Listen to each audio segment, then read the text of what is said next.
Do you feel the same way? Do you say yes to things that you're scared of and then do you dread it?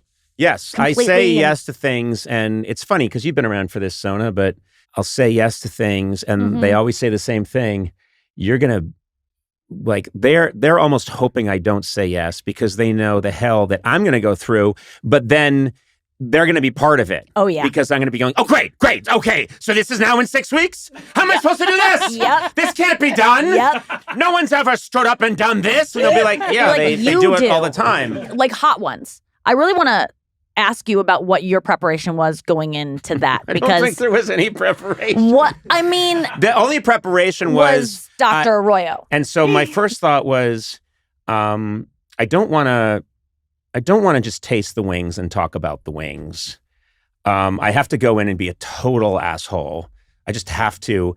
And I have to have a physician present, and that has to be Jose. Good. But that's kind of all I knew. And then everything else from then is just, this has to keep ramping up from the thing that just happened. Because I've seen most of what you've done, and I've never seen you, you're not someone who drinks a lot, and you don't lose control. You're always in control, even if you're seemingly out of control. Right. And I felt like it was the first time I had ever seen you maybe on the brink of losing control because you were in so much pain.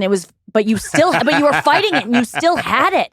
And it was one of the most brilliant things I've ever seen. Thank you. It was, I've read everything afterwards about, all the interviews you've done, and I've seen you talk about it on the show, and I've watched his interview with you on this podcast, Dr. Arroyo on this podcast, countless times, and shown everyone. I think is one of the funniest nice. 20 minutes I've ever seen in my life of any. It was so fucking funny that he was. I thought I was meant to take your pulse. No, I know. It's one of the funniest lines I've ever heard in my life. God bless Jose. And you know what's really funny is I read so many comments of people saying that they thought Jose was going to come in as himself and that I was going to be myself and we were going to cop to and just do like a behind the scenes. It's like, no, fuck you. That's not what we're doing. It was so perfect. This is going to be our relationship it's one of the rest of our lives. It's my favorite thing of the year. But I want to know because I don't think I've heard you talk about what the pain was that you were experiencing in that moment. If I think something's funny, and it sounds crazy, but if I think something's funny and it's going well, the performance energy or whatever, that just takes over. And I've a car filled with big jockey guys backed over my foot about 10 years ago, and I think broke it. And I was having a good time, and rather than ruin the evening, I just decided, fuck it, my foot isn't broken. So proceeded to go and have a lot of fun with these people, and then woke up in the morning, and my wife saw my foot, and it was all like, didn't look like a foot anymore. And she said, we got to go to the hospital. And I went, no, we're just going to keep going and it's going to go away. And it did. Wow. Now you walk like the elephant. I know. I didn't say it was a smart thing to do. And there are times, kids, when you should go to the hospital. I come from kind of tough-minded people, tough people, where they could just compartmentalize really well. Yeah. And my father once had, he had a big surgery, and this is a bunch of years ago, and they had to go in and like pretty much cut open like his torso and do this big operation for colon cancer, and he survived it. But they sewed him up, and he woke up, and he's a doctor, so he knows that time in the hospital is dangerous, and that medications that sedate you and kill pain, slow recovery. So he woke up, he yanked everything out. He got up, put on his clothes with like this giant Frankenstein stitch down the side.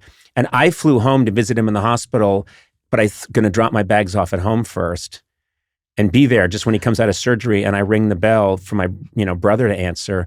And the door opens and it's my father, white as a sheet. Oh my God. And he's like, hi, how are you? Wow. And then I said, oh, Dad, you should be in the hospital. And he went, I'm fine. And then I said, well, after a while, I'm going to take Mom to a restaurant, take her out for a restaurant. And he went, I'm coming too. Oh my God. And we went to like a fish restaurant in Brookline Village. Wow. And he's like, this is lovely. And like blue foam is coming out his mouth. And I have a bit of him in me, which is, I've always thought, if I'm about to go out and do something and someone I'm going to say lower caliber bullet, but Sure. a 22, and I got hit. Yeah.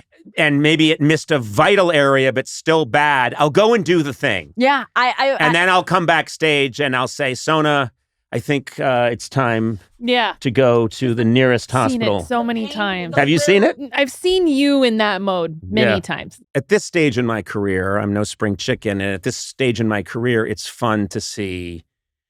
I think we're pushing it to like a slightly new area. So let's do that now, because when am I going to get to do it again? Yeah. Do you know what I mean? And I think that's what that's not just me. That's, if you get a chance at this point. It was so inspirational. I mean, I really, comedically, I was like, I want to go there someday. I'm not ready to go there. I'm not ready there. The sauce is I'm readily not ready available.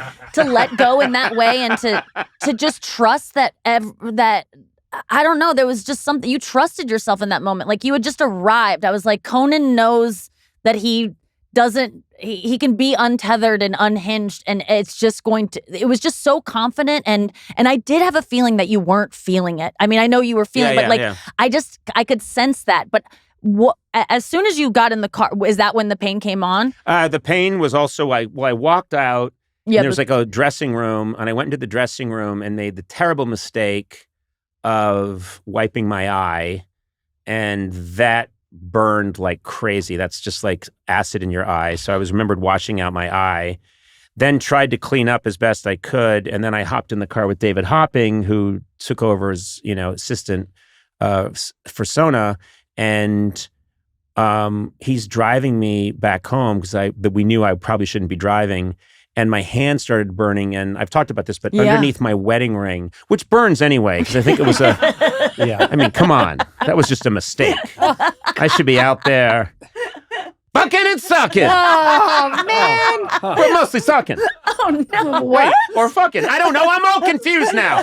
But anyway, underneath my wedding ring, it was burning and burning and burning, and I took it off, and it was all discolored. It was just because, it's an acid, and it got trapped underneath my wedding ring. Was everyone in the crew just like all of a sudden triaged to you? Because No. everyone seemed so shocked. And I've talked to some people that have worked on the show and said no one's ever done anything like that, and we were all really concerned. And I wasn't getting a lot of concern. I mean, were people like, you know what I was getting? Oh, this will get some clicks. Oh, they were so excited. This will be good for BuzzFeed. Oh, it was so good. This will do all right.